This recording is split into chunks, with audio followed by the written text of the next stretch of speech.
Bonjour et bienvenue à notre méditation quotidienne. Nous célébrons aujourd'hui le 13e dimanche de Pâques. Après sa résurrection au matin de Pâques, Jésus s'est manifesté à Marie-Madeleine et à une autre Marie et leur a dit « Ne craignez pas, allez annoncer à mes frères qu'ils doivent partir pour la Galilée, et là ils me verront. » Cependant, comme nous l'avons entendu les 2 dimanches précédents, avant leur départ pour la Galilée, Jésus ressuscité s'est manifesté plusieurs fois à ses apôtres à Jérusalem. L'évangile que nous venons d'écouter confirme la présence des apôtres en Galilée, pour le moins en ce qui concerne Simon-Pierre, Thomas, Nathanaël, Jacques et Jean et 2 autres disciples. Bien qu'étant originaires de plusieurs villages de Galilée, ils sont rassemblés chez Simon-Pierre à Capharnaüm. Il faut faire vivre cette communauté et tout naturellement, Pierre a repris son travail de pêcheur. Tous viennent avec lui. Il passe toute une nuit sans rien prendre. Pierre est encore sur la mer. Il est dans la nuit, dans l'adversité du monde, dans l'échec. Il n'a pris aucun poisson. Si Pierre est capable des plus belles déclarations, il a été conduit sur un chemin de mensonge qu'il n'avait pas voulu. Il est encore tiraillé entre le reniement qui l'a séparé de son maître et la profession de foi devant Jésus. Pourtant, Jésus a choisi Pierre pour diriger son Église.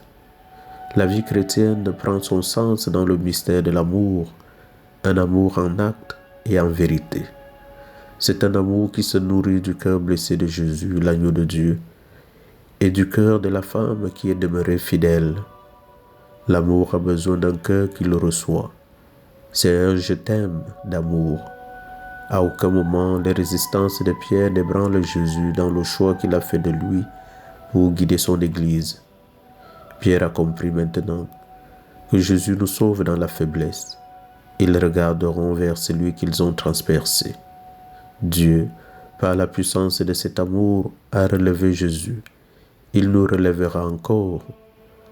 La profession de foi de Pierre et sa trahison sont présentes à son ministère qui apparaît marqué du double sceau de l'appartenance consentie et de la fragilité subie. L'apparition de Jésus est donnée pour confirmer Pierre dans sa vocation. Jésus nous propose de vivre du même amour que lui. Ayant aimé les siens qui étaient dans le monde, il les aima jusqu'à la fin. Aimer, l'amour est sérieux et engageant. C'est de cet amour dont nous avons le plus besoin.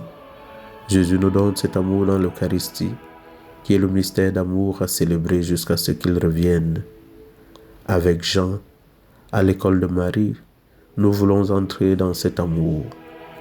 Dieu est amour et c'est l'amour qui demande à Pierre par 3 fois « m'aimes-tu » Cet amour exprimé par Jésus est un défi pour nous, car aimer l'amour n'est pas évident.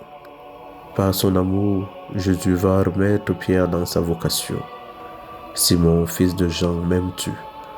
Par sa triple interrogation, Jésus provoque Pierre à une triple confession et une triple profession. Est-ce que tu me reconnais? Oui, Seigneur, je t'aime, tu le sais. Il lui dit, suis-moi. Pierre prend conscience qu'il lui faudra veiller sur l'Église, le corps du Christ, qui lui est confié. Jésus est là, ressuscité, au plus grand étonnement des apôtres. Déjà, il leur a donné l'Esprit Saint en leur disant « Allez et pardonnez tous les péchés ».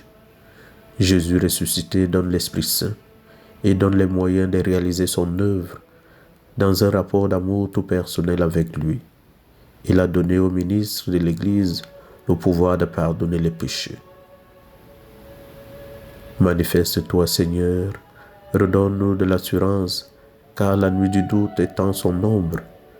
Viens encore embraser nos cœurs lents à croire, en nous expliquant dans toute l'Écriture ce qui te concerne.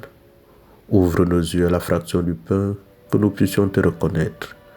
Nous pourrons alors, nous aussi, nous lever et reprendre joyeusement notre route, vivant pendant notre séjour sur terre dans la crainte de Dieu, et annonçant à nos frères le salut par ton sang précieux, toi l'agneau sans défaut et sans tache.